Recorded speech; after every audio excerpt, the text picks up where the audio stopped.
जय हिंद। मैं संजय सिंह आप सभी को आप सबके YouTube channel Sanjay online study zone पर स्वागत करता हूं। यदि आप लोग इस चैनल पर नए हैं दोस्तों तो इस चैनल को सब्सक्राइब कर ले और चैनल को वीडियो को शेयर कर दें ज़्यादा से ज़्यादा लोगों को, और बेल आइकन को भी दबा लें ताकि जो भी आपको मैं वीडियो अपलोड करूं उसका नोटिफिकेशन आपको मिलता रहे। तो प्लीज़ इस चैनल को सब्सक्राइब करें और लोगों के बीच में शेयर करना ना भूलें। चलिए आज मैं बीएसएससी इंटर लेवल एग्ज़ाम का प्रीवियस प्रश्न करवा रहा हूं दोस्तों।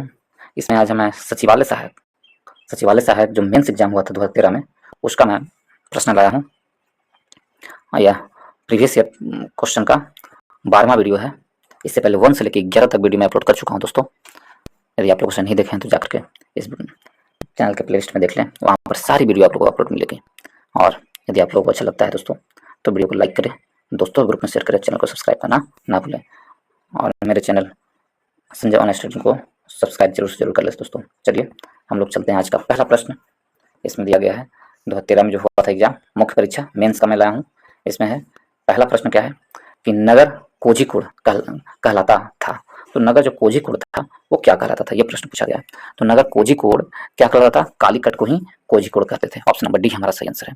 कोझिकोड पहले कालीकट के नाम से जाना जाता था। यह केरल राज्य में स्थित है दोस्तों। यह एक बंदरगाह है, ठीक है, केरल में यह एक बंदरगाह है।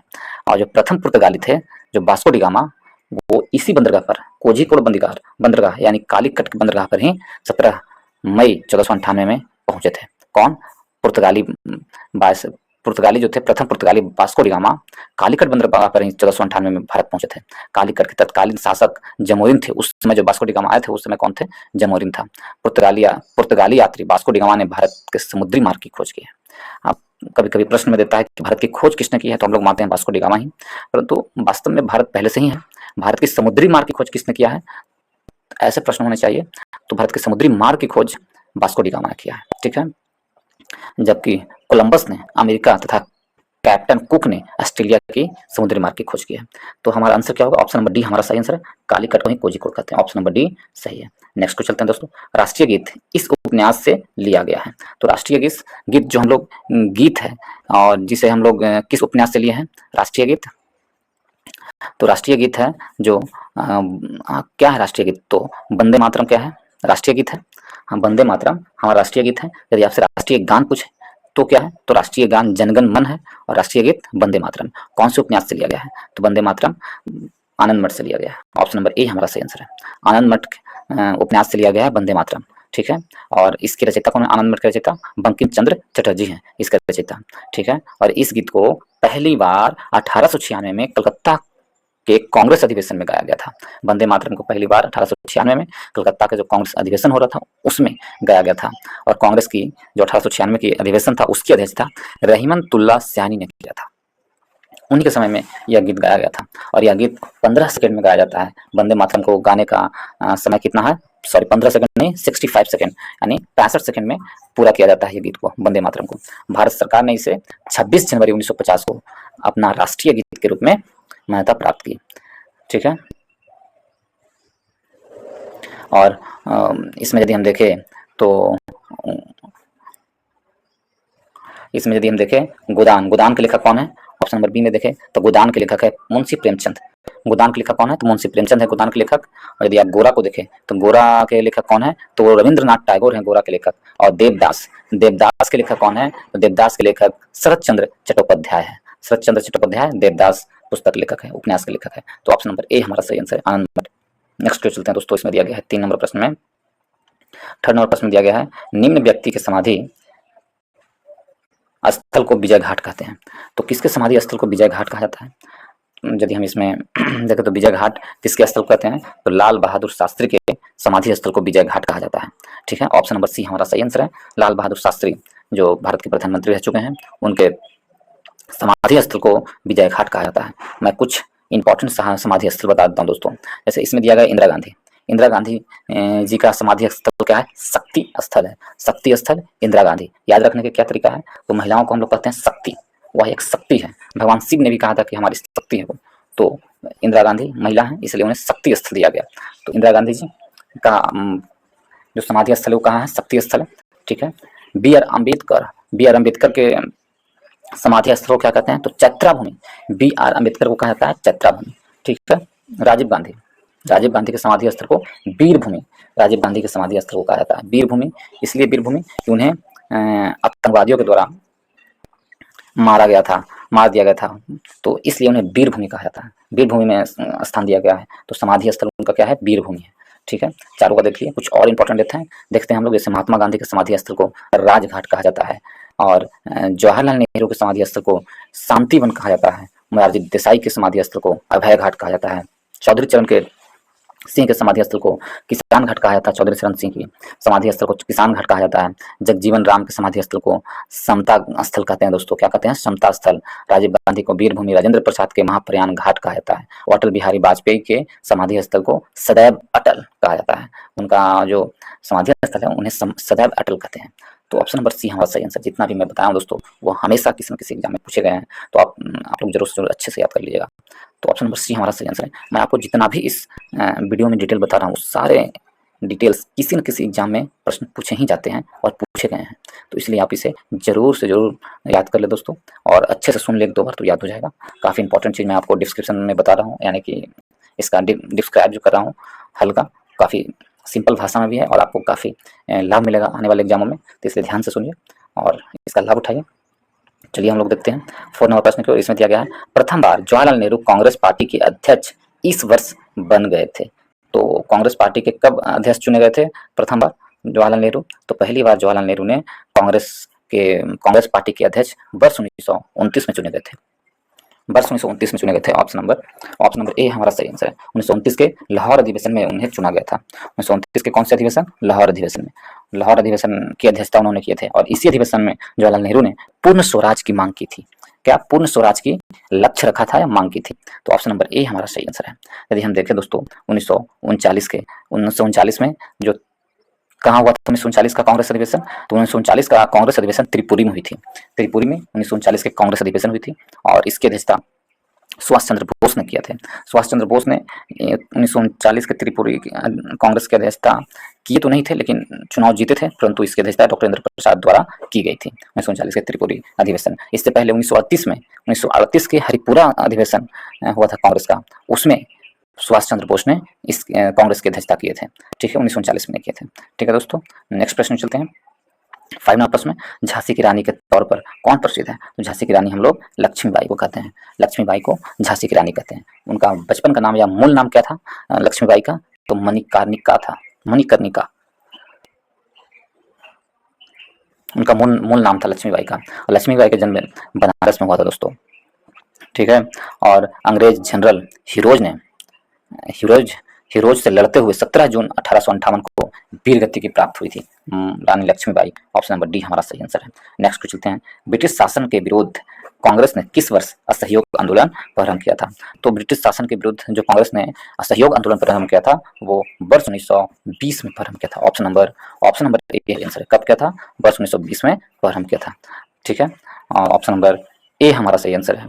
और यदि हम देखें तो महात्मा गांधी ने जलियांवाला बाग हत्याकांड के विरोध में ही क्यों प्रारंभ किए थे? तो जलियांवाला बाग हत्याकांड हुआ था, उसके विरोध में 1 अगस्त 1920 में असहयोग आंदोलन शुरू किए थे।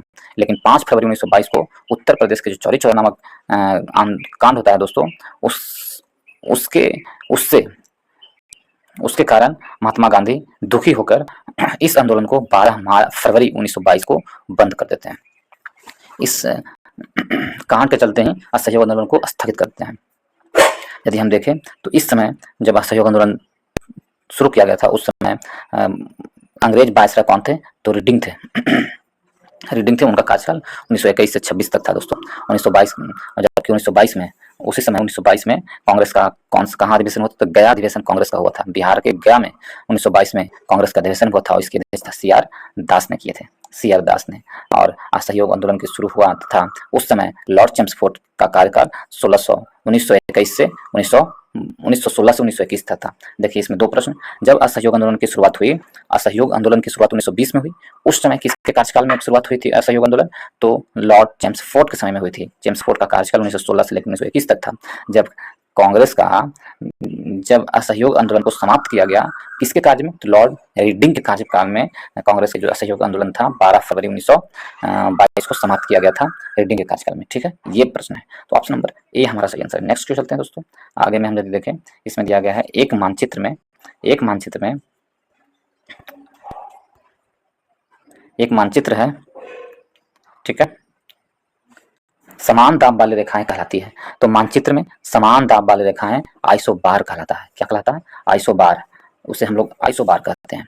समान दाब वाले एक मानचित्र में समान दाब वाली रेखा आइसोबार कहलाती है। ऑप्शन नंबर सी हमारा सही आंसर है। ऑप्शन नंबर सी सही आंसर है। ठीक है दोस्तों, और जैसे हम और भी कुछ इंपॉर्टेंट चीज देख ले हम, जैसे आइसोनिफ किसे कहते हैं? तो समान हिमपात जहाँ होती है, जहाँ मानचित्र में जहाँ समान हिमपात होती है, समान हिमपात वाले स्थान को आइसोनिफ कहते हैं। आइसोनिफ कहते हैं जहाँ मेघाच्छादन होती है, जहाँ समान मेघाच्छादित होती है, जहाँ समान बादल छाए जाते हैं, उसे क्या कहते हैं? आइसोनिफ कहते हैं। और कंटूर लाइन किसे कहते हैं दोस्तों? तो कंटूर लाइन कहा जाता है जहाँ समान ऊंचाई होती है, दो स्थानों पर जो समान ऊंचाई होती है उसे कंटूर लाइन कहते हैं। आइसो हाइट किसे कहते हैं? तो आइसो हाइट जो हुआ आपको समान वर्षा वाले स्थान को, जो मानचित्र में दो स्थानों पर जहाँ समान वर्षा होती है, जहाँ मान लीजिए एक किसी स्थान पर 200 सेंटीमीटर वर्षा होती है उस और किसी और स्थान पर 200 सेंटीमीटर वर्षा होती है, तो ऐसे स्थान को आइसो हाइट कहा जाता है। आइसो हाइट से दर्शाया जाता है कहाँ? मानचित्र पर। और आइसो हेल किसे कहते हैं? तो समान ताप को आइसो हेल कहते हैं। आइसोथर्म समान तापमान को आइसोथर्म कहते हैं। ठीक है, तो ऑप्शन नंबर सी हमारा सही आंसर है। 8 नंबर प्रश्न, मैकमोहन रेखा भारत तथा इस देश के बीच की सीमा रेखा है। तो मैकमोहन रेखा है भारत तथा चीन के बीच की सीमा रेखा है मैकमोहन रेखा। ऑप्शन नंबर डी हमारा सही आंसर है। भारत तथा चीन के बीच सीमा रेखा को मैकमोहन रेखा कहते हैं दोस्तों। मैकमोहन रेखा कहते हैं भारत और चीन के बीच की सीमा रेखा को। यदि हम देखें इसमें और कुछ सीमाओं की बात करते हैं दोस्तों, जैसे पाकिस्तान के बीच, भारत और पाकिस्तान के बीच कौन सी सीमा रेखा है? तो रेड क्लिफ रेखा है भारत और पाकिस्तान के बीच। और 24वीं समांतर रेखा भी भारत और पाकिस्तान के बीच है, जबकि 24वीं समांतर रेखा को केवल भारत मानता है, केवल पाकिस्तान मानता है, भारत नहीं मानता है। ठीक है, और डुरंड रेखा देखें तो अफगानिस्तान और पाकिस्तान के बीच है डुरंड रेखा। और मैन रहीम रेखा देखें दोस्तों, मैन रहीम रेखा रूस और फिनलैंड के बीच है। मैन रहीम रेखा रूस और फिनलैंड के बीच है। ये सब काफी इंपॉर्टेंट प्रश्न होते हैं दोस्तों। हिडनबर्ग रेखा जर्मनी और पोलैंड के बीच स्थित है। हिडनबर्ग रेखा 49वीं समांतर रेखा यूएसए और कनाडा के बीच है। और मैगिनॉट रेखा जर्मनी और फ्रांस के बीच है दोस्तों। तो ऑप्शन नंबर सी डी हमारा सही आंसर है। ऑप्शन नंबर डी सही आंसर है। नेक्स्ट क्वेश्चन चलते हैं 9 नंबर में, सतपुड़ा पर्वत श्रृंखला ताप्ती तथा इस नदी के बीच स्थित है। सतपुड़ा पर्वत श्रृंखला ताप्ती तथा किसके बीच स्थित है? तो सतपुड़ा ताप्ती तथा नर्मदा नदी के बीच स्थित है। ऑप्शन नंबर ए हमारा सही आंसर है। सतपुड़ा पर्वत श्रृंखला ताप्ती तथा नर्मदा नदी के बीच स्थित है। ठीक है, सतपुड़ा की पहाड़ियां मध्य प्रदेश राज्य में है। कहाँ स्थित है? तो मध्य प्रदेश राज्य में है सतपुड़ा की पहाड़ियां। यह पर्वत ज्वालामुखी चट्टानों से बनी है। यह पर्वत है जो ज्वालामुखी चट्टानों से बनी हुई सतपुड़ा की पर्वत। ठीक है, इसकी सबसे ऊंची चोटी धूपगढ़ी है जो महादेव पर्वत पर स्थित है। इसके पूर्वी भाग से ताप्ती नदी निकलती है। सबसे ऊंची चोटी कौन है सतपुड़ा की? तो धूपगढ़ है, और इसके पूर्वी भाग से ताप्ती नदी निकलती है। ठीक है, नर्मदा नदी को देखें दोस्तों, तो नर्मदा जो है अमरकंटक की जो मैकाल पहाड़ी है का सर्वोच्च शिखर है। अमरकंटक जो मैकाल पहाड़ी के सबसे सर्वोच्च शिखर है, वहां से नर्मदा निकलती है और इसके पश्चिम की ओर निकलती है। किसका? मैकाल पहाड़ी के। और पुरानी चट्टानों से बना हुआ यह एक पर्वत है। ठीक है, तो ऑप्शन नंबर ए हमारा सही आंसर है। नेक्स्ट प्रश्न पे चलते हैं दोस्तों। और माउंट एवरेस्ट की ऊंचाई है लगभग कितना है? तो माउंट एवरेस्ट की ऊंचाई लगभग 18,850 मीटर है। ऑप्शन नंबर बी हमारा सही आंसर है। 18,850 मीटर लगभग है माउंट एवरेस्ट की ऊंचाई। ऑप्शन नंबर बी सही आंसर है। यदि हम देखें माउंट एवरेस्ट जो है, वैज्ञानिक सर्वेक्षण के अनुसार इसकी ऊंचाई प्रति वर्ष 2 सेंटीमीटर के हिसाब से बढ़ रही है। माउंट एवरेस्ट विश्व की सबसे ऊंची पर्वत शिखर है। क्या है? सबसे ऊंची पर्वत शिखर है। और माउंट एवरेस्ट को नेपाल में सागर माथा कहा जाता है दोस्तों। क्या कहते हैं नेपाल में? सागर माथा। तो ऑप्शन नंबर बी सही आंसर है। 11 नंबर प्रश्न है, तलचर कोयले की खाने यहाँ है। तालचर कोयले की खाने कहाँ स्थित है? तो उड़ीसा में स्थित है। उड़ीसा में तालचर कोयले की खाने स्थित है। ठीक है, उड़ीसा में तालचर कोयले की खाने। ऑप्शन नंबर सी सही आंसर है। कोयला खान झारखंड के धनबाद, सिंहभूमि और गिरिडीह में है। कोयला खान कहाँ है? कोयला खान है तो आपको झारखंड में धनबाद में मिलेगा, सिंहभूमि में और गिरिडीह में मिलेगा। और पश्चिम बंगाल में कोयला खाने रानीगंज और आसनसोल में मिलेगा आपको। पश्चिम बंगाल में कोयला खाने, छत्तीसगढ़ में रायगढ़ में कोयला खाने मिलती है। उड़ीसा में तालचर और देवगढ़ कोयला की खाने हैं जो उड़ीसा में है। असम में लखीमपुर और माकुम कोयला की भंडार पाई जाती है असम में, और महाराष्ट्र में चांदा नामक स्थान पर कोयला की भंडार पाई जाती है। तो ऑप्शन नंबर सी हमारा सही आंसर है। आगे की ओर चलते हैं दोस्तों। इसमें दिया गया है उस प्रथम ग्रह का नाम क्या है जिसके बारे में खोज ने बताया कि वहाँ 2 सूर्योदय होते हैं। तो वो प्रथम ग्रह का क्या नाम है जहाँ 2 सूर्योदय होते हैं?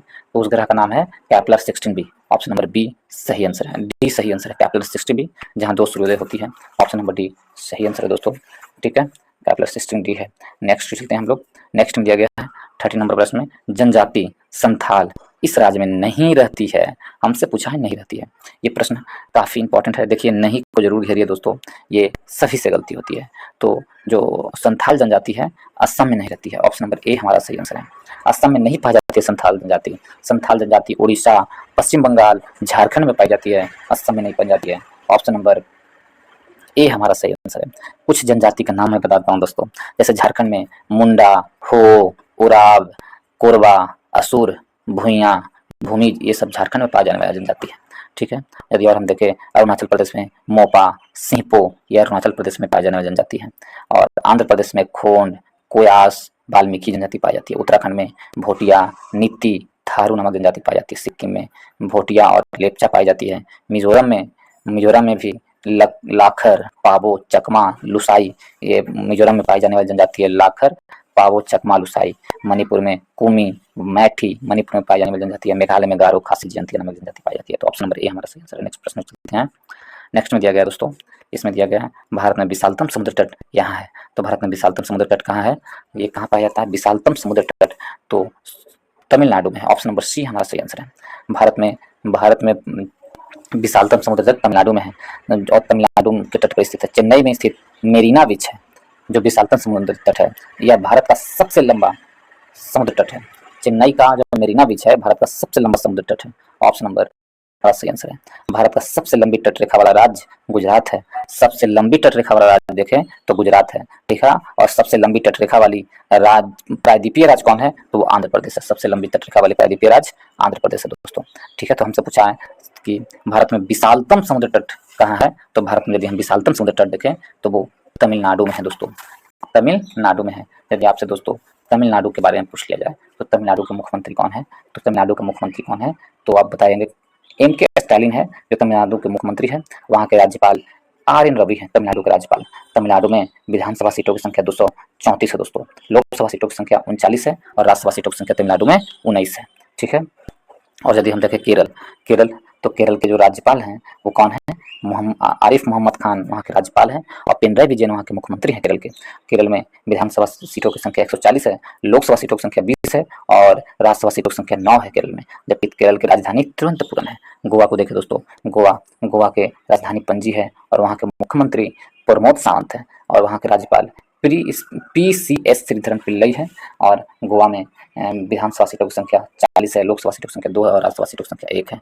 पश्चिम बंगाल को देखें तो पश्चिम बंगाल में जो मुख्यमंत्री हैं वो ममता बनर्जी हैं और CB आनंद बोस वहाँ के राज्यपाल हैं पश्चिम बंगाल के। और वहाँ विधानसभा सीटों की संख्या 294 है, लोकसभा सीटों की संख्या 42 है और राज्यसभा सीटों की संख्या पश्चिम बंगाल में 16 है। ठीक है, ऑप्शन नंबर सी हमारा सही आंसर है। तमिलनाडु विशालतम समुद्र तट रेखा वाला है। 15 नंबर प्रश्न में चलते हैं दोस्तों। इसमें दिया गया है झारखंड के उत्तर में स्थित राज्य है। तो झारखंड के उत्तर में स्थित कौन सा राज्य है? तो बिहार है। और बिहार के दक्षिण में स्थित झारखंड है। तो झारखंड के उत्तर में स्थित कौन है? तो बिहार है। ऑप्शन नंबर बी हमारा सही आंसर है, बिहार है। ऑप्शन नंबर बी सही आंसर है। यदि हम झारखंड देखें दोस्तों तो झारखंड के जो मुख्यमंत्री हैं अभी कौन है? हेमंत सोरेन है।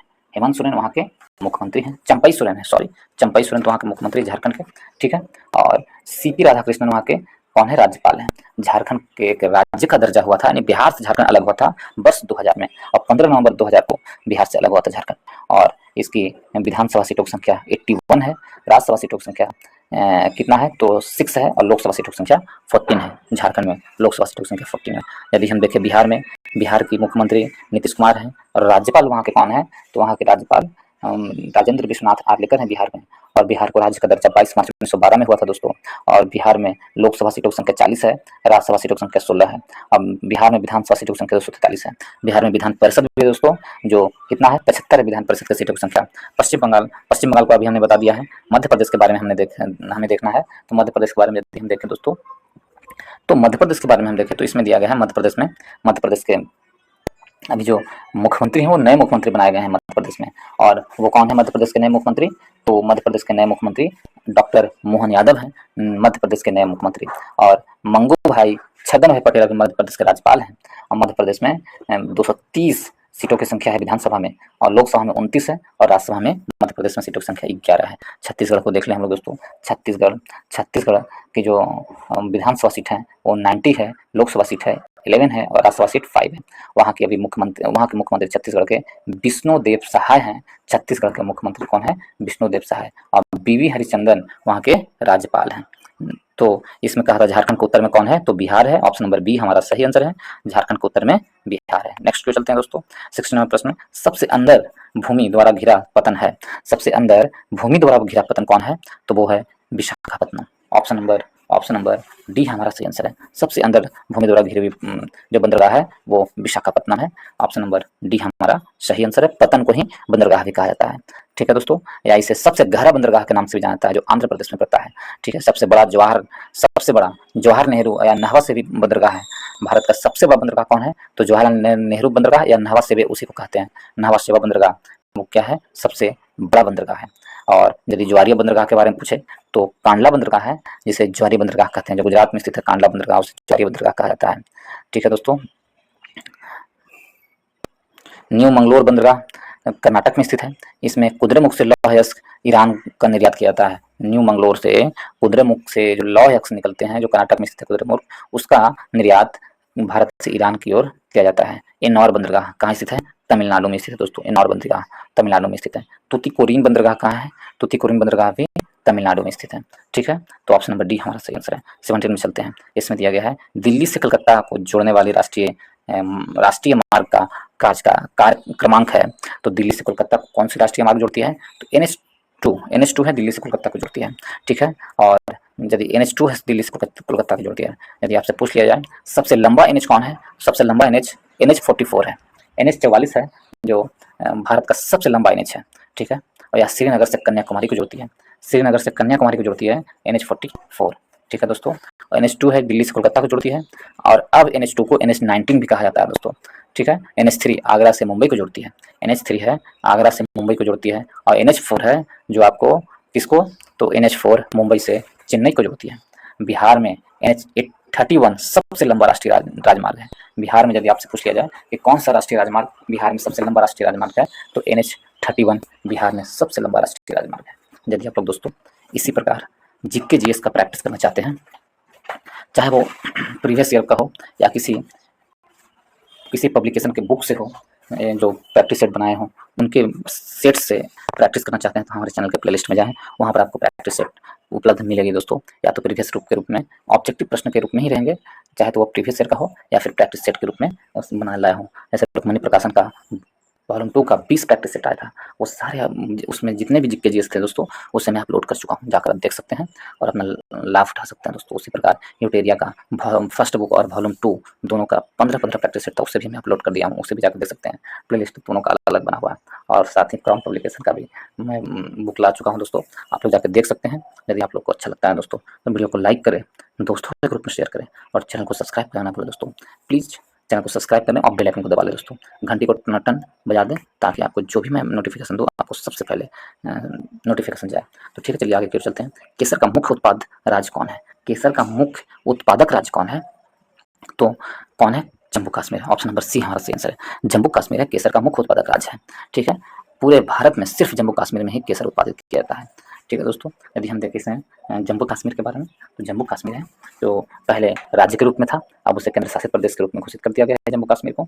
और कब? 31 अक्टूबर 2019 से इसे केंद्र शासित प्रदेश घोषित किया गया है। और उपराज्यपाल कौन है? मनोज सिन्हा है वहाँ पर। और जम्मू कश्मीर में विधानसभा सीटों की संख्या 90 रखा गया है, लोकसभा सीटों की संख्या 5 और राज्यसभा सीटों की संख्या 4 रखी गई है दोस्तों। ठीक है, केरल के बारे में हम लोग देख चुके हैं। पंजाब के बारे में देख लें। पंजाब है, पंजाब में प्रति हेक्टेयर गेहूं के उत्पादन में प्रथम स्थान रखता है। पंजाब प्रति हेक्टेयर गेहूं के स्थान में प्रथम स्थान रखता है। तो पंजाब को देखें, पंजाब में यदि हम मुख्यमंत्री देखें तो भगवंत मान है। पंजाब के मुख्यमंत्री भगवंत मान है। ठीक है, भगवंत मान वहाँ के मुख्यमंत्री हैं। और पंजाब में देखें विधानसभा सीटों की संख्या 117 है, लोकसभा सीटों की संख्या 13 है और राज्यसभा सीटों की संख्या 7 है। गुजरात को देखें दोस्तों, तो गुजरात के मुख्यमंत्री कौन है? तो गुजरात के जो मुख्यमंत्री हैं वो आपको भूपेंद्र पटेल है और राज्यपाल श्री आचार्य देवव्रत हैं। गुजरात में लोकसभा सीटों की संख्या कितनी है? तो 26 है गुजरात में लोकसभा सीटों की संख्या। विधानसभा सीटों की संख्या 182 है और राज्यसभा सीटों की संख्या गुजरात में 11 है। तो मेरा आंसर क्या होगा दोस्तों? ऑप्शन नंबर सी सही आंसर है, जम्मू कश्मीर। नेक्स्ट क्वेश्चन चलते हैं 19 नंबर प्रश्न में। 19 में दिया गया है कि रबी की फसल की कटाई का मौसम इसमें होता है। रबी की फसल की कटाई का मौसम किसमें होता है? तो मार्च के महीने में होता है। ऑप्शन नंबर ए हमारा सही आंसर है। रबी का फसल मार्च के महीने में कटना शुरू हो जाता है। ठीक है दोस्तों, रबी खरीफ फसल और रबी फसल, यानी रबी फसल कब से कब? यह अक्टूबर नवंबर में बोया जाता है और मार्च अप्रैल में काट लिए जाते हैं। जैसे गेहूं, सरसों, जौ, चना, मटर, आलू, ये सब क्या है? रबी फसल है। और खरीफ फसल यह जून जुलाई में बोया जाता है दोस्तों और नवंबर दिसंबर में काट लिए जाते हैं। जैसे गन्ना, धान, तिलहन, ज्वार, बाजरा, मक्का, दलहन, ये सब हो गए। ठीक है। और जायद फसल या गर्मा फसल भी कहते हैं, मई जून में बोया जाता है और जुलाई अगस्त में काट लिए जाते हैं। जैसे राई, मक्का, जूट, महुआ इत्यादि। ठीक है, तो ऑप्शन नंबर ए हमारा सही आंसर है। 20 नंबर प्रश्न में बिहार में स्थित इस्पात संयंत्र है। बिहार में कौन सा इस्पात संयंत्र है? तो टिस्को इस्पात संयंत्र बिहार में स्थित है। Option number A, option number B हमारा सही आंसर है। बिहार में कौन है? TISCO. Tata iron and steel company 2001 से झारखंड राज्य में स्थित है। 2001 में 2000 से अलग हुआ झारखंड, तो टिस्को अब कहाँ चला गया? बिहार के में नहीं है, अब हो गया झारखंड में। टिस्को की स्थापना 2007 में 1907 में हुई थी दोस्तों। 1907 में इसकी एक कंपनी के रूप में स्थापना किया था और भारत में लौह अयस्क कारखाना का वास्तविक शुरुआत टिस्को ने से ही हुआ है। किसने किया था? टिस्को ने किया था। ऑप्शन नंबर बी हमारा सही आंसर है।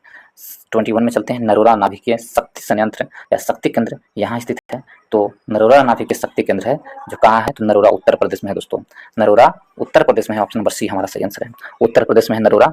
ठीक। और भारत का पहला नाभिकीय शक्ति केंद्र कहाँ है? तारापुर है। भारत का पहला नाभिकीय शक्ति केंद्र तारापुर महाराष्ट्र में स्थित है। यदि हम और कुछ देखें दोस्तों, कैगा कहाँ है? तो कैगा कर्नाटक में स्थित है। कर्नाटक में कौन सी परमाणु संयंत्र है? तो कैगा है। ठीक है, कैगा है। और यदि और देखें हम रवात भाटा, रवात भाटा कहाँ है? तो राजस्थान में स्थित है। रवात भाटा परमाणु संयंत्र राजस्थान में। कलकपत्तम तमिलनाडु में स्थित है। तो पत्तम कहाँ स्थित? तमिलनाडु में। काकरापारा गुजरात में। काकरापारा कहाँ? गुजरात में। कुडनकुलम तमिलनाडु में स्थित है। कुडनकुलम भी तमिलनाडु में। ऑप्शन नंबर सी हमारा सही आंसर है। नेक्स्ट को चलते हैं 22 नंबर प्रश्न में। किस कोयले में कार्बन की मात्रा अधिकतम होती है? तो कौन से कोयले में सबसे अधिक कार्बन की मात्रा होती है? कार्बन की प्रतिशत सबसे अधिक पाई जाती है? तो एंथ्रासाइड में सबसे अधिक कार्बन की मात्रा पाई जाती है। एंथ्रासाइड में कार्बन की मात्रा सबसे अधिक पाई जाती है दोस्तों।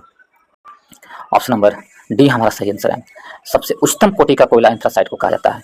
सबसे उच्चतम कोटि का कोयला किसे कहते हैं? एंथ्रासाइड को कहते हैं। इसमें 94% 94 से 98% 94 से 98% तक कार्बन होता है। किसमें? एंथ्रासाइड में सबसे उच्चतम कोटि का कोयला होता है। जबकि लिग्नाइट में कितना होता है? 60 से 70% कोयला पाया जाता है लिग्नाइट में। कितना? 60 से 70% तक लिग्नाइट में कोयला पाया जाता है। और बिटुमिनस में 78 से 82% तक कोयला पाया जाता है। बिटुमिनस में कितना? 78 से 82%। और पिट में यह 45 से 52% कोयला पाया जाता है। सबसे निम्न कोटि का कोयला पिट कोयला कहलाता है। सबसे निम्न कोटि का कोयला। यदि आपसे पूछ लिया जाए भूरा कोयला किसे कहते हैं? तो लिग्नाइट को ही भूरा कोयला कहा जाता है दोस्तों। भूरा कोयला लिग्नाइट को ही कहा जाता है। ठीक है। और कोयले को मुलायम किस कोयले को मुलायम कोयला कहते हैं? तो बिटुमिनस कोयले को मुलायम कोयला कहते हैं। मुलायम कोयला बिटुमिनस कोयला को कहते हैं और भूरा कोयला लिग्नाइट को कहते हैं। ठीक है, तो ऑप्शन नंबर डी हमारा सही आंसर है। 23 में चलते हैं। नदियों द्वारा मिट्टी का जमाव कहलाता है। तो नदियों द्वारा मिट्टी का जमाव एलुवियल मिट्टी कहलाता है। क्या? एलुवियल मिट्टी कहलाता है। एलुवियल मिट्टी, नदियों द्वारा मिट्टी का जमाव एलुवियल मिट्टी कहलाता है। ऑप्शन नंबर ए हमारा सही आंसर है दोस्तों। एलुवियल मिट्टी उस मिट्टी को कहते हैं जो बहते हुए जल द्वारा बहा कर लाया जाता है तथा कहीं अन्यत्र जमा किया जाता है, उसे एलुवियल मिट्टी कहते हैं। वहन कारकों के आधार पर मिट्टी की इस प्रकार वर्गीकृत किया गया है।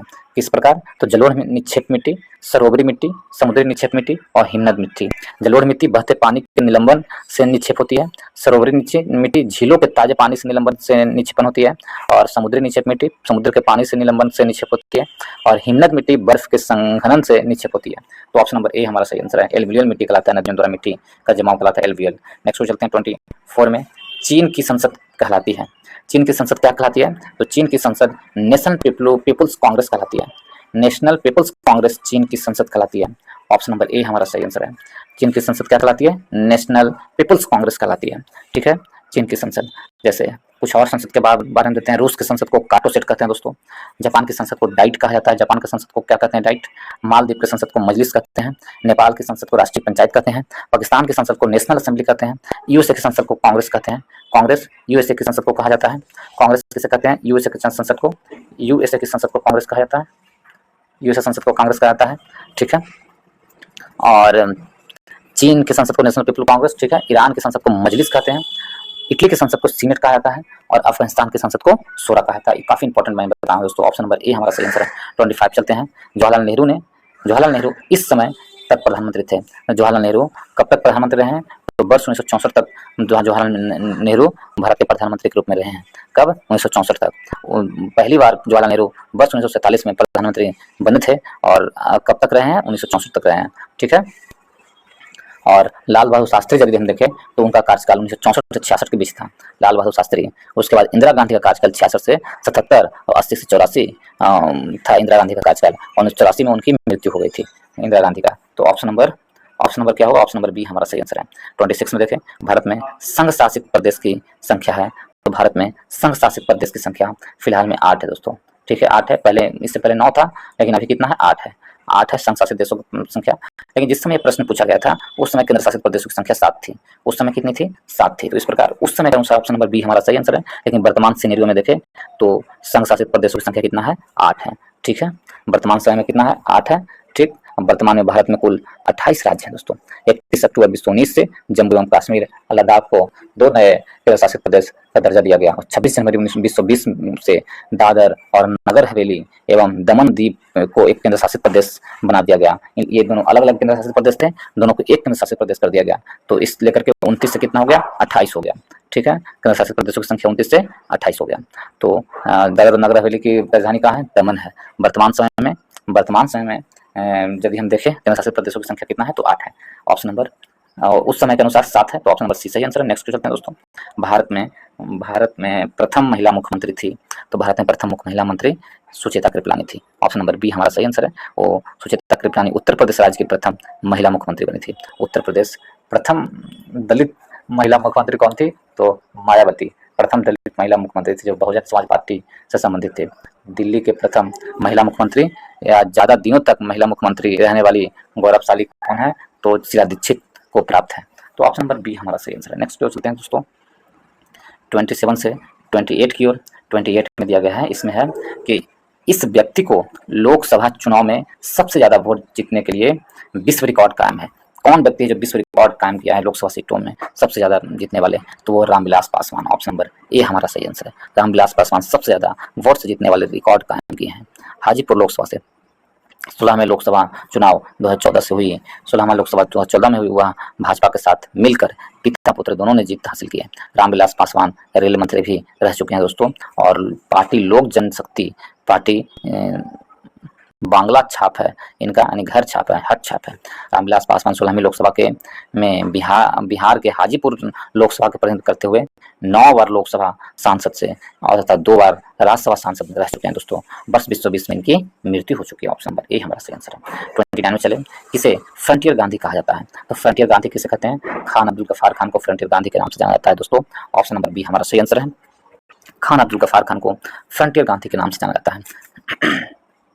कुछ और महत्वपूर्ण उपनाम मैं बताता हूँ। जैसे राजर्षि किसे कहते हैं? पुरुषोत्तम दास टंडन को राजर्षि कहते हैं। Sparrow major general Rajendra Singh को। मैकर्न अस्टेनी किसे कहते हैं? इसका आंसर होगा दोस्तों 29 नंबर का, खान बहादुर गफ्फार खान को फ्रंटियर गांधी कहते हैं। नेक्स्ट प्रश्न चलते हैं 13 नंबर प्रश्न की ओर। इस वर्ष प्रथम व्यक्ति अंतरिक्ष में गया था। तो किस वर्ष प्रथम व्यक्ति जो थे अंतरिक्ष में गए थे? तो वर्ष 1961 में प्रथम व्यक्ति अंतरिक्ष में गए थे, वर्ष 1961 में। और वो जाने वाले कौन व्यक्ति थे? तो यूरी गागरिन थे। रूस के यूरी गागरिन अंतरिक्ष में जाने वाले प्रथम व्यक्ति थे। जबकि चंद्रमा पर सर्वप्रथम जाने वाला प्रथम व्यक्ति कौन थे? नील आर्मस्ट्रांग थे। चंद्रमा पर जाने वाले प्रथम व्यक्ति नील आर्मस्ट्रांग थे और वर्ष 1969 में गए थे। और प्रथम भारतीय पुरुष अंतरिक्ष में जाने वाला कौन है? तो राकेश शर्मा है, जो प्रथम भारतीय पुरुष जो अंतरिक्ष में गए थे। कब? 1984 ईस्वी में अंतरिक्ष यात्री के रूप में गए थे राकेश शर्मा। और कल्पना चावला प्रथम भारतीय मूल की महिला है जिन्होंने 1997 में उड़ान भरी थी। कहाँ? तो अंतरिक्ष में, कल्पना चावला। जबकि अंतरिक्ष में तैरने वाली पहला व्यक्ति अलेक्सी लियोनोव है, जो अंतरिक्ष में तैरने वाला पहला व्यक्ति है, अलेक्सी लियोनोव। और प्रथम महिला अंतरिक्ष यात्री कौन है? वैलेंटीना तेरेस्कोवा, रूस की है जो प्रथम महिला अंतरिक्ष यात्री है। तो ऑप्शन नंबर सी हमारा सही आंसर वर्ष 1961 में। नेक्स्ट क्वेश्चन चलते हैं 31 में। ओमेगा 3 इसका एक वर्ग है, ओमेगा 3 है, बसीय अम्ल का एक वर्ग है। ऑप्शन नंबर ए हमारा सही आंसर है। नेक्स्ट क्वेश्चन चलते हैं दोस्तों, इसमें दिया गया है 32 में, निम्नलिखित में से कौन परमाणु संरचना के सिद्धांतों से संबंधित नहीं था? तो परमाणु संरचना के सिद्धांतों से संबंधित नहीं था कौन? क्यूरी का संबंध क्या है? परमाणु संरचना का संबंधित से नहीं है, यह एक रेडियम से संबंधित है। क्यूरी का संबंध किससे है? रेडियम का। ऑप्शन नंबर डी हमारा सही आंसर है। ऑप्शन नंबर डी सही आंसर है, जबकि डाल्टन, रदरफोर्ड और बोहर परमाणु संरचना के सिद्धांत से संबंधित है। ठीक है, आधुनिक युग में जॉन डाल्टन को सर्वप्रथम परमाणु सिद्धांत का प्रतिपादन किया था। सबसे पहले परमाणु सिद्धांत का प्रतिपादन किसने किया था? जॉन डाल्टन ने किया था आधुनिक युग में। परमाणु का रदरफोर्ड किसे कहते हैं? रदरफोर्ड का सिद्धांत क्या है? तो परमाणु का अधिकांश भाग रिक्त होता है, परमाणु का अधिकांश द्रव्यमान नाभिक में केंद्रित होता है, जिसके चारों तरफ इलेक्ट्रॉन चक्कर लगाते रहते हैं, रदरफोर्ड का कहना है। और इन्होंने परमाणु के नाभिकीय सिद्धांत भी दिए थे रदरफोर्ड ने। ठीक है, बोर ने निम्नलिखित अवधारणा प्रस्तुत की है। बोर के द्वारा क्या दिया गया है? इलेक्ट्रॉन निश्चित कक्षा में चक्कर लगाती है, उस जिसकी ऊर्जा एवं त्रिज्या नियत होती है। ठीक है दोस्तों, तो ऑप्शन नंबर डी सही आंसर है 33 में। इस धातु के यौगिक कुछ शीशे तथा साबुन दोनों के घटक होते हैं। कौन से धातु का यौगिक है जो कुछ शीशे और साबुन दोनों के घटक होते हैं? तो उस धातु का नाम क्या है? Potassium. Potassium, option number B हमारा सही आंसर है। पोटेशियम के यौगिक, ऑप्शन नंबर बी सही आंसर है। ठीक है, नेक्स्ट क्वेश्चन चलते हैं दोस्तों 34 नंबर प्रश्न। 34 में दिया गया है, इस तत्व का परमाणु भार मानक के रूप में लिया गया है। कौन से तत्व का परमाणु भार मानक के रूप में लिया गया है? तो मानक के रूप में परमाणु भार किसका? तो कार्बन परमाणु संख्या 12 को लिया गया है। कार्बन का परमाणु भार संख्या को मानक के रूप में लिया गया है। ऑप्शन नंबर ए हमारा सही आंसर है। 35 में हाइड्रोजन के समस्थानिक की संख्या है? तो हाइड्रोजन के समस्थानिक की संख्या कितना है? 3 है। ऑप्शन नंबर बी हमारा सही आंसर है। हाइड्रोजन के 3 समस्थानिक हैं, कौन कौन? तो हाइड्रोजन के 3 समस्थानिक हो गए प्रोटियम, ड्यूटेरियम और ट्राइटियम। ठीक है, जबकि हाइड्रोजन की खोज किसने किया? हेनरी कैवेंडिश ने हाइड्रोजन की खोज किया। 36 में चलते हैं दोस्तों, इसमें दिया गया है पीच ब्लेंड, इसका एक यस्क है। पीच ब्लेंड है जो किसका है? तो यूरेनियम का एक यस्क है pitchblende. Option number A हमारा सही आंसर है। यूरेनियम का यस्क क्या है? Pitchblende. Pitchblende uranium का यस्क है। जबकि एल्युमिनियम के यस्क को देखें दोस्तों तो बॉक्साइड, क्रायोलाइट, कोरोरंडम, फेलिस्पार, ये एल्युमिनियम का यस्क है। आयरन का यस्क haematite, magnetite, siderite, limonite iron का यस्क है। और कॉपर के यस्क को देखें दोस्तों तो कॉपर का यस्क है cuprite, copper pyrite, copper glance, ये कॉपर का यस्क है। तो ऑप्शन नंबर ए हमारा सही आंसर है। नेक्स्ट चलते हैं दोस्तों 37 में, मिश्र धातु एल्युमिनियम ब्रॉन्ज में उच्चतम अनुपात से उपास्थित तत्व है। तो उच्चतम अनुपात से उपास्थित तत्व कौन है? ये कौन सा तत्व है? तो इस तत्व का नाम क्या है? तांबा। ऑप्शन नंबर सी हमारा सही आंसर है। एल्युमिनियम ब्रॉन्ज में तांबा मिला जाता है सबसे अधिक मात्रा में। ऑप्शन नंबर सी सही आंसर है दोस्तों। 90% तांबा और 10% एल्युमिनियम मिला जाता है इसमें। ठीक है, कुछ और यदि हम मिश्र धातु को देखें, जैसे पीतल, पीतल में कॉपर एवं जिंक से मिश्रण से बना पीतल। ठीक है, कांसा, कांसा है जो कॉपर और टीन के मिलकर बनता है कांसा। सोल्डर, टीन एवं लेड से मिलकर बनता है सोल्डर। और जर्मन सिल्वर कॉपर, जिंक एवं निकल से बनता है। तो ऑप्शन नंबर सी हमारा सही आंसर है। 38 में चलते हैं, अकार्बनिक यौगिक से संश्लेषित प्रथम कार्बनिक यौगिक था। तो अकार्बनिक यौगिक से संश्लेषित प्रथम कार्बनिक यौगिक कौन है? यूरिया है। ऑप्शन नंबर सी हमारा सही आंसर है। कौन है? यूरिया। ऑप्शन नंबर सी सही आंसर है। यूरिया में 46% नाइट्रोजन पाया जाता है। यूरिया का फार्मूला है NH82 और NH2CO NH2 NH2CO NH2 urea का फार्मूला है। ऑप्शन नंबर सी हमारा सही आंसर है। 39 नंबर प्रश्न पे चलते हैं दोस्तों, इसमें दिया गया बूट्स अभिक्रिया इससे प्राप्त करने हेतु प्रयुक्त होती है। तो बूट्स अभिक्रिया है एल्केन के द्वारा प्राप्त करने की अभिक्रिया होती है। ऑप्शन नंबर ए हमारा सही आंसर है। एल्केन, एल्कीन और एल्काइन। यदि एल्केन को देखें दोस्तों तो एल्केन का सूत्र होता है CnH2n+2, एल्कीन का सूत्र होता है CnH2n, एल्काइन का सूत्र होता है CnH2n-2। केवल कार्बन एवं हाइड्रोजन वाले सभी कार्बनिक यौगिक हाइड्रोकार्बन कहलाते हैं। संतृप्त हाइड्रोकार्बन को एल्केन कहते हैं। ऐसे असंतृप्त हाइड्रोकार्बन जिसमें एक या अधिक दोहरे आबंध होते हैं उसे एल्कीन कहते हैं। एक से अधिक त्रिबंध वाले असंतृप्त हाइड्रोकार्बन एल्काइन कहलाता है। ठीक है, ऑप्शन नंबर ए हमारा सही आंसर है। 40 नंबर प्रश्न में चलते हैं, सिरके का पीएच लगभग होता है। तो सिरके का पीएच होता है 3 होता है। ऑप्शन नंबर बी हमारा सही आंसर है। सिरके का पीएच मान लगभग 3 होता है। किसी बिलियन में उपस्थित हाइड्रोजन आयन के सांद्रता ज्ञात करने के लिए एक स्केल विकसित किया गया जिसे पीएच स्केल कहते हैं। ठीक है, उदासीन बिलियन का पीएच मान 7 होता है दोस्तों। ठीक। उदासीन का मान 7 होता है। उदासीन का मान यानी 7 से कम वाला अम्लीय होगा और 7 से अधिक वाला क्षारीय होगा। तो ऑप्शन नंबर बी हमारा सही आंसर है। 41 ग्लिसरॉल में प्राथमिक एल्कोहलिक समूह की संख्या है। तो ग्लिसरॉल में प्राथमिक एल्कोहलिक की संख्या कितनी है? तो 2 है। ऑप्शन नंबर सी सही आंसर है। कितना है? 2। कौन कौन होगा ग्लिसरॉल के सूत्र? C3H8O3। ऑप्शन नंबर सी सही आंसर है। नेक्स्ट को चलते हैं। नेक्स्ट में दिएगा 42 में प्रकाश संश्लेषण का प्राथमिक उत्पाद है। तो प्रकाश संश्लेषण का यदि हम प्राथमिक उत्पाद देखें वो कौन है? तो ग्लूकोज है। ऑप्शन नंबर बी हमारा सही आंसर है। प्रकाश संश्लेषण का प्राथमिक उत्पाद ग्लूकोज है। ठीक है, ग्लूकोज प्रकाश संश्लेषण का प्राथमिक उत्पाद है। नेक्स्ट पे चलते हैं 43 में मशरूम है। मशरूम क्या है? तो मशरूम एक कवक है। ऑप्शन नंबर डी हमारा सही आंसर है। मशरूम में प्रोटीन की मात्रा 94% होती है। कितना? 94%। कवक प्रायः सभी जगहों में पाए जाते हैं। ये क्लोरोफिल रहित सकेंद्रिक संवहन उत्तक रहित थैलोफाइटा है। ये दूसरे पौधों पर परजीवी अथवा सहजीवी तथा सड़े गले पदार्थों पर मृत जो जीवी के रूप में मिलते हैं। इनकी कोशिका भित्ति काइटिन की बनी होती है दोस्तों। कवक का अध्ययन माइकोलॉजी कहलाता है। कवक का अध्ययन क्या कहलाता है? माइकोलॉजी कहलाता है। मशरूम कवक है जो खाने के काम में पाए जाते हैं। ईस्ट कवक का उपयोग बेकरी उद्योग में होता है। तो ऑप्शन नंबर डी हमारा सही आंसर है। 44 में चले। यह प्रकंद का एक उदाहरण है। कौन? तो आलू है, सॉरी अदरक है जो प्रकंद का एक उदाहरण है। अदरक क्या है? प्रकंद का उदाहरण है। ऑप्शन नंबर सी हमारा सही आंसर है। अदरक और हल्दी प्रकंद का उदाहरण होता है। कंद होता है जो आलू होता है जो कंद का उदाहरण होता है। आलू क्या होता है? कंद का उदाहरण होता है। प्याज और लहसुन है जो वल्ब का उदाहरण होता है। प्याज और लहसुन। और धन कंद का उदाहरण होता है ओल और अरवी। धन कंद का उदाहरण होता है। ठीक है, तो ऑप्शन नंबर सी हमारा सही आंसर है। नेक्स्ट को चलते हैं 47 से 48 की ओर। कौन सा अंग पीत का श्रावण करता है? पीत का श्रावण कौन सा अंग करता है? 45 की ओर चलते हैं दोस्तों। पीत का श्रावण कौन सा अंग करता है?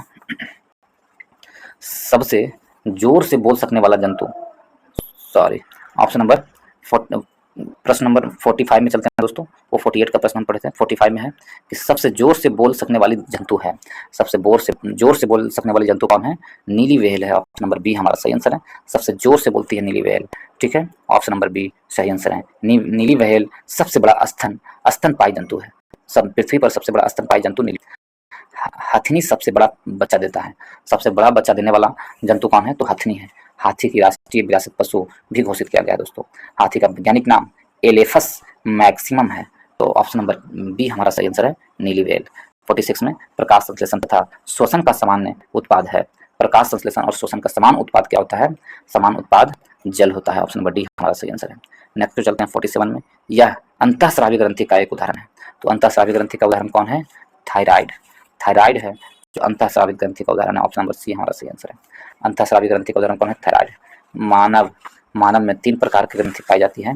एक बाह्य स्रावित ग्रंथि, अंतःस्रावित ग्रंथि और मिश्रित स्रावित ग्रंथि। तो थायराइड है जो आपको क्या होगा? अंतःस्रावित ग्रंथि होगी थायराइड। ठीक है, थायराइड ग्रंथि, पीयूष ग्रंथि, ये अंतःस्रावित ग्रंथि होता है। थायराइड ग्रंथि, पीयूष ग्रंथि। ठीक है दोस्तों। बाह्य स्रावित ग्रंथि में देखें अग्नाशय ग्रंथि है जो बाह्य स्रावित ग्रंथि है। अग्नाशय और सॉरी अग्नाशय है नहीं, अग्नाशय बाह्य स्रावित ग्रंथि नहीं है। अग्नाशय है जो मिश्रित ग्रंथि है। मिश्रित ग्रंथि में आता है अग्नाशय। ठीक है, अंतःस्रावित विज्ञान के जनक को थॉमस एडिसन है। तो ऑप्शन नंबर सी हमारा सही आंसर है।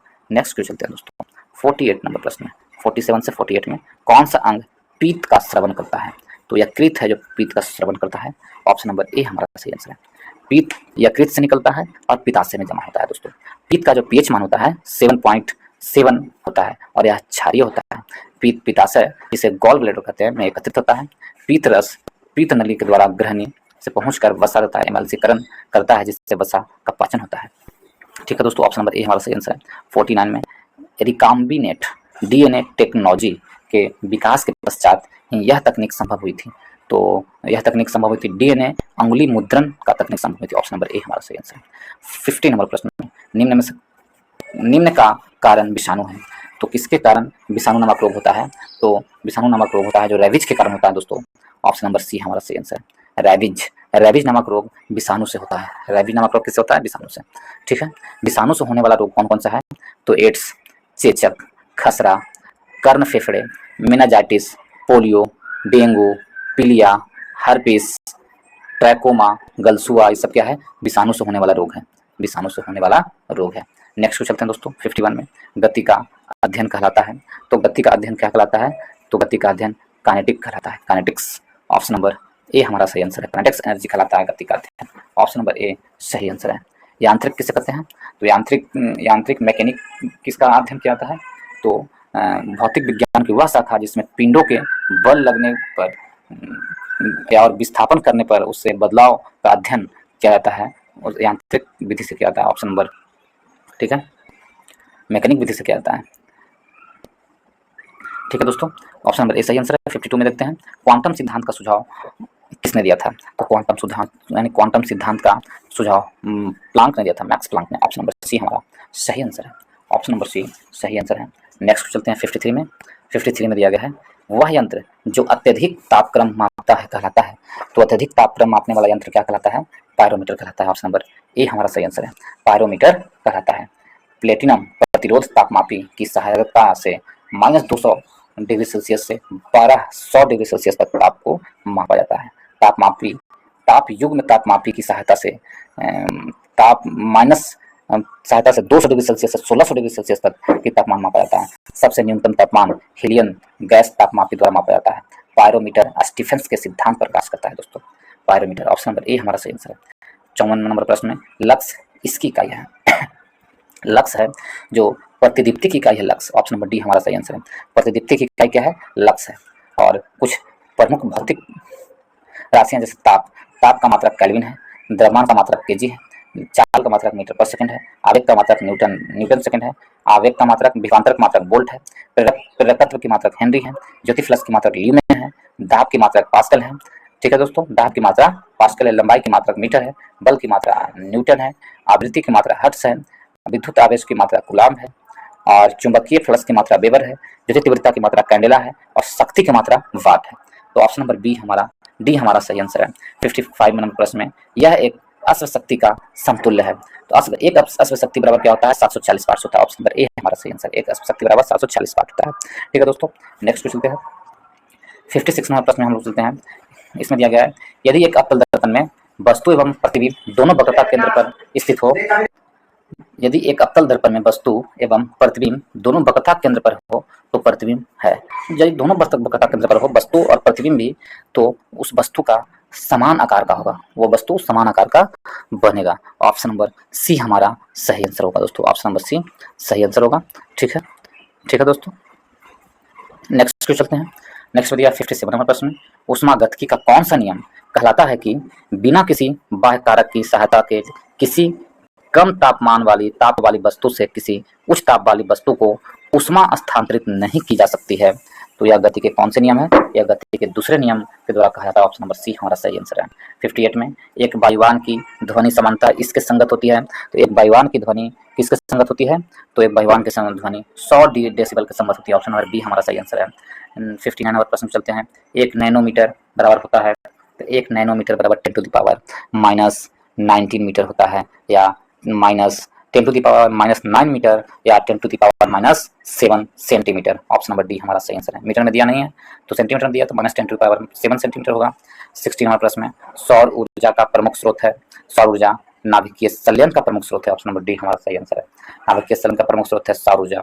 नेक्स्ट प्रश्न चलते हैं दोस्तों 61 नंबर प्रश्न की ओर। देखें, इसमें उस राज्य का वर्तमान नाम क्या है जहां नालंदा नाम का प्राचीन शैक्षणिक स्थल है? तो वह राज्य बिहार है। ऑप्शन नंबर ए सही आंसर है। और नालंदा विश्वविद्यालय की स्थापना गुप्त वंश के शासक कुमार गुप्त ने करवाया था दोस्तों, और इसे बख्तियार खिलजी ने ध्वस्त कर दिया था। तो ऑप्शन नंबर ए हमारा सही आंसर है, ऑप्शन नंबर ए सही आंसर है। 62 में चले, यह प्रसिद्ध स्थल बिहार में स्थित है। कौन सा प्रसिद्ध स्थल बिहार में स्थित है? तो अशोक स्तंभ बिहार में स्थित है। ऑप्शन नंबर बी हमारा सही आंसर है। अशोक स्तंभ कहाँ है? बिहार में स्थित है। ठीक है, सलीम अली पश्चिम बिहार कहाँ है? तो जम्मू कश्मीर में स्थित है। कामाख्या मंदिर असम में स्थित है दोस्तों। ठीक है, असम में स्थित है कामाख्या मंदिर। बिहार के कुछ प्रमुख स्थल के नाम मैं बताता हूँ, जैसे विष्णुपद मंदिर गया में है, सूर्य मंदिर औरंगाबाद में, बराबर की गुफाएं गया में, राजगीर और पावापुरी नालंदा में, हेनसांग मेमोरियल नालंदा में, बिम्बिसार कारागार राजगीर में स्थित है। तो ऑप्शन नंबर बी हमारा सही आंसर होगा, इस प्रश्न का आंसर बी होगा। 63 में, किस लेखक ने जासूसी पात्र पोइरोट की रचना की है? जासूसी पाठ पोयरोट की रचना किस लेखक ने किया है? तो उस लेखक का नाम है क्रिस्टी। ऑप्शन नंबर बी हमारा सही आंसर, उनका नाम क्रिस्टी है, क्रिस्टी है, ठीक है। ऑप्शन नंबर बी सही आंसर है। नेक्स्ट क्वेश्चन चलते हैं दोस्तों। 63 में किस लेखक ने, ये तो हो गया 63, 64 में किस लेखक ने प्रसिद्ध चरित्र जीव्स की रचना की है? तो प्रसिद्ध चरित्र जीव्स की रचना वुडहाउस ने किया। ऑप्शन नंबर बी हमारा सही आंसर है। 67 में इस राष्ट्र की राष्ट्रीय प्रतीक सिंह नहीं है। तो कौन से राष्ट्र की राष्ट्रीय प्रतीक सिंह नहीं है? तो पाकिस्तान की राष्ट्रीय प्रतीक चमेली है, ना कि सिंह है। तो ऑप्शन नंबर ए हमारा सही आंसर है। बाकी बेल्जियम, नीदरलैंड और नॉर्वे की राष्ट्रीय प्रतीक सिंह है। नेक्स्ट पे चलते हैं दोस्तों। 66 में यह दिवस इक्विनॉक्स कहलाता है।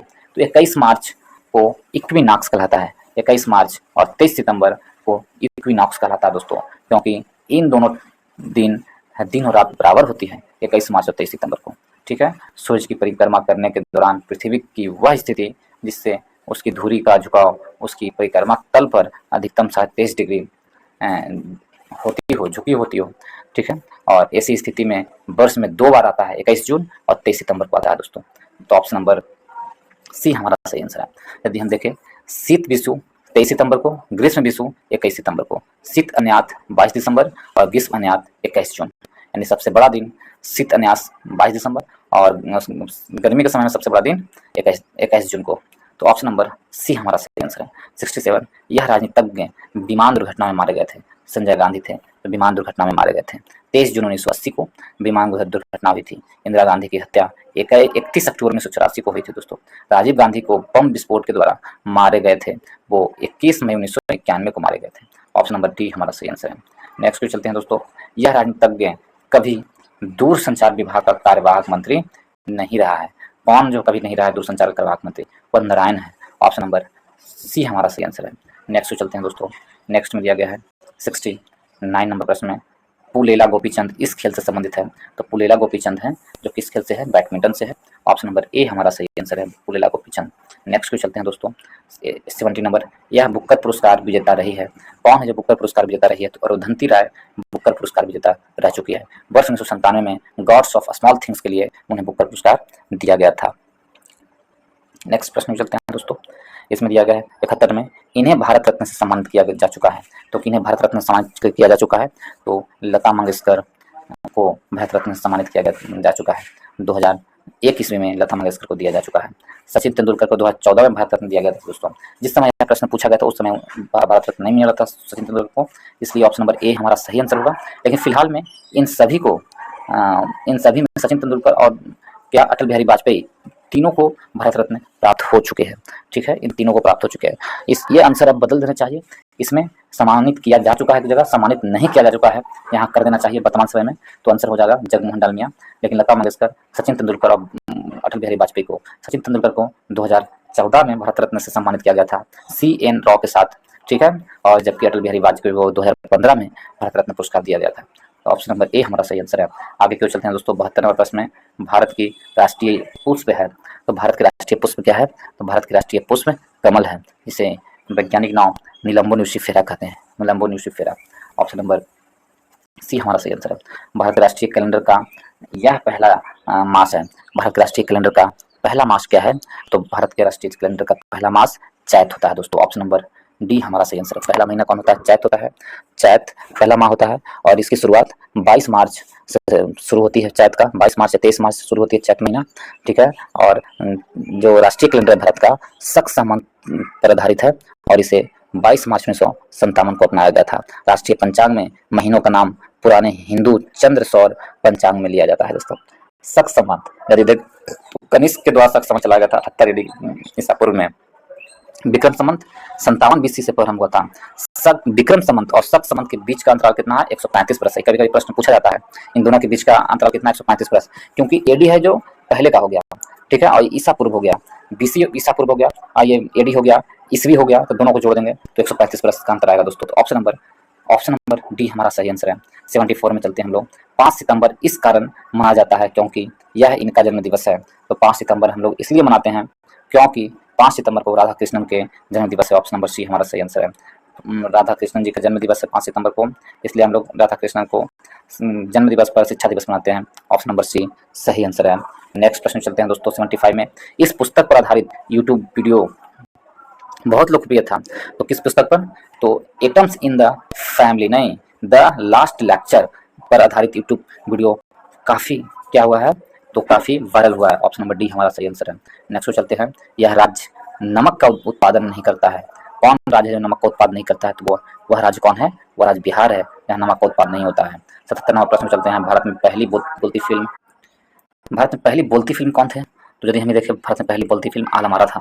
ऑप्शन नंबर सी हमारा सही आंसर है। आलम आरा भारत की पहली बोलती फिल्म था दोस्तों। और इसकी जो निर्देशन किया गया था किसके द्वारा? आरदेसी ईरानी के द्वारा इसका निर्देशन किया गया था आलम आरा का। किसके द्वारा? आरदेसी। तो ऑप्शन नंबर सी हमारा सही आंसर है। यदि हम देखें तो किसने इसको निर्देशित किया है, तो आदर्शी ईरानी ने किया है और वर्ष 1934 में इसका निर्देशन किया गया है दोस्तों। ठीक है। और प्रथम अवाक यानी मुख्य फिल्म दादा साहेब फाल्के द्वारा निर्मित किया गया था राजा हरिश्चंद्र। 1913 में इसे क्या किया था, तो निर्देशन किया गया था राजा हरिश्चंद्र को। भारत का पहली टेक्निकल फिल्म कौन है? तो झांसी की रानी भारत की पहली टेक्निकल फिल्म है। भारत का प्रथम 3D फिल्म कौन है? माय डियर कुट्टी चाटर भारत की पहली 3D फिल्म है। और प्रथम प्रयोजित सीरियल कौन है? हम लोग प्रथम प्रयोजित सीरियल है, 1984 में आया था। तो ऑप्शन नंबर सी हमारा सही आंसर है। नेक्स्ट प्रश्न चलते हैं दोस्तों। 78 नंबर प्रश्न की ओर इसमें दिया गया है। सर्वश्रेष्ठ फीचर फिल्म की राष्ट्रीय पुरस्कार प्राप्त करने वाली पहली फिल्म थी। तो फीचर फिल्म प्राप्त करने वाली पहली फिल्म कौन थी? ऑप्शन नंबर बी श्यामची आई। ऑप्शन नंबर बी हमारा सही आंसर है। यह पहली फीचर फिल्म की राष्ट्रीय पुरस्कार जीतने वाली थी, तो श्यामची आई। और इसका निर्देशन 1954 में। राष्ट्रीय फिल्म पुरस्कार फिल्मों के क्षेत्र में प्रतिष्ठित पुरस्कार है, वर्ष 1954 से दिए जाने लगा था दोस्तों। श्यामची आई का निर्देशन पीके एकत्रे ने किए थे और श्यामची आई मराठी फिल्म है। श्यामची आई पुस्तक साने गुरुजी द्वारा लिखी गई थी। भारत के अंतर्राष्ट्रीय फिल्म फेस्टिवल की स्थापना 1952 में की गई थी दोस्तों। ठीक है। और फिल्म फेयर अवार्ड की स्थापना 1953 में किया गया और फिल्म फेयर अवार्ड सर्वप्रथम 1954 से दिए जाने लगा। तो ऑप्शन नंबर बी हमारा सही आंसर है, श्यामची आई। 79 में वाक्यांश जस्ट टू ईट किस कंपनी से संबंधित है? जस्ट टू ईट।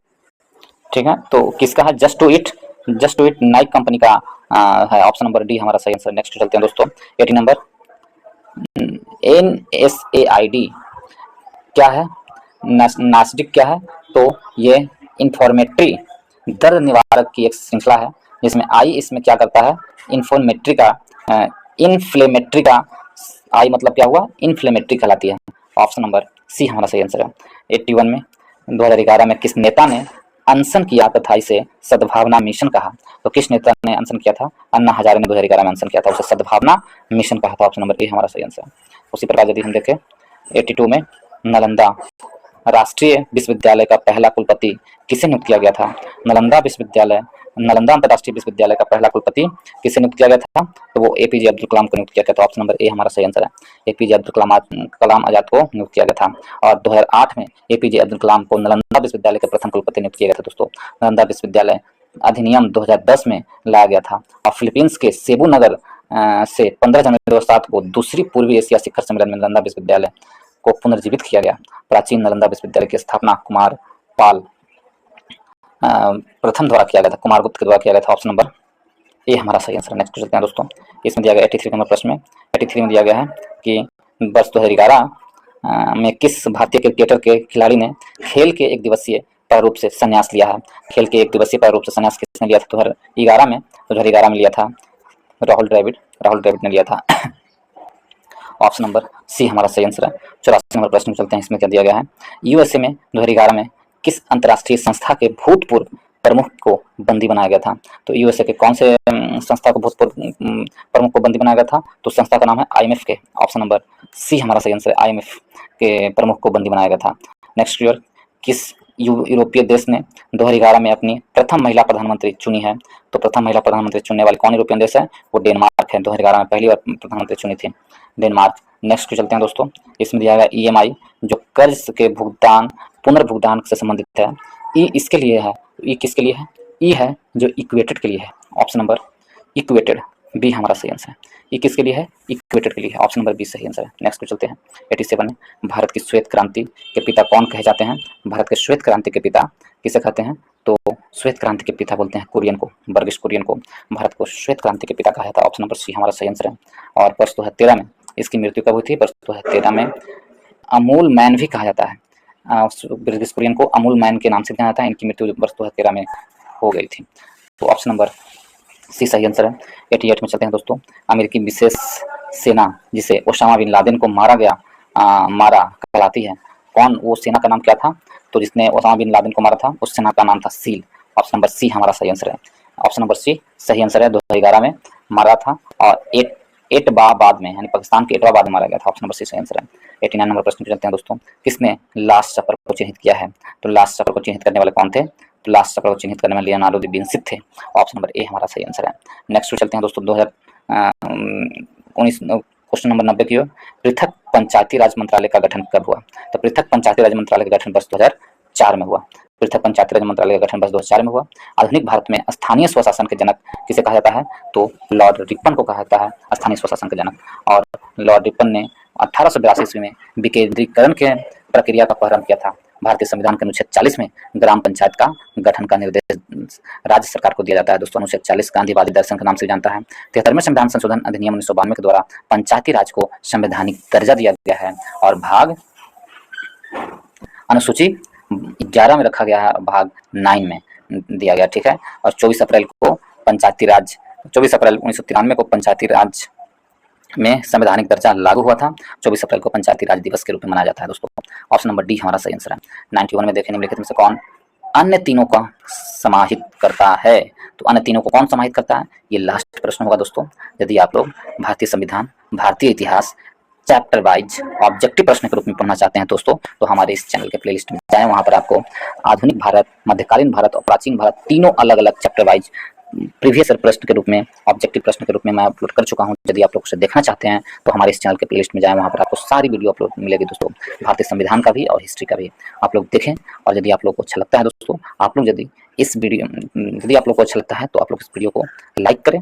और यदि आप इस चैनल पर नए हैं तो चैनल को सब्सक्राइब कर लें। चैनल को जरूर सब्सक्राइब कर ले दोस्तों और बेल आइकन को दबा ले ताकि जो भी मैं वीडियो अपलोड करूं आपको उसका नोटिफिकेशन सबसे पहले मिले, ठीक है। इसलिए चैनल को सब्सक्राइब करें और बेल आइकन को दबा ले दोस्तों।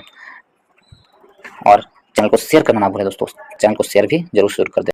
चलिए नेक्स्ट प्रश्न पे चलते हैं। इसमें दिया गया है निम्नलिखित में से कौन अन्य तीनों को समाहित करता है? तो कौन अन्य तीनों को समाहित करता है? देखिए, कम्युनिटी, जाति और आबादी, ये सभी एक परितंत्र में है। ऑप्शन नंबर ए, ये सभी एक परितंत्र के अंदर ही आते हैं। तो अन्य तीनों को परितंत्र है जो समाहित करता है। इकोसिस्टम जिसे कहते हैं, किसी स्थान विशेषण में रहने वाले, पाए जाने वाले सभी जैविक तथा अजैविक पर्यावरण के समूह को परितंत्र कहते हैं। तो ऑप्शन नंबर ए हमारा सही आंसर है, ठीक है दोस्तों। ऑप्शन नंबर ए सही आंसर है। इसके साथ ही इस वीडियो को मैं समाप्त करता हूं।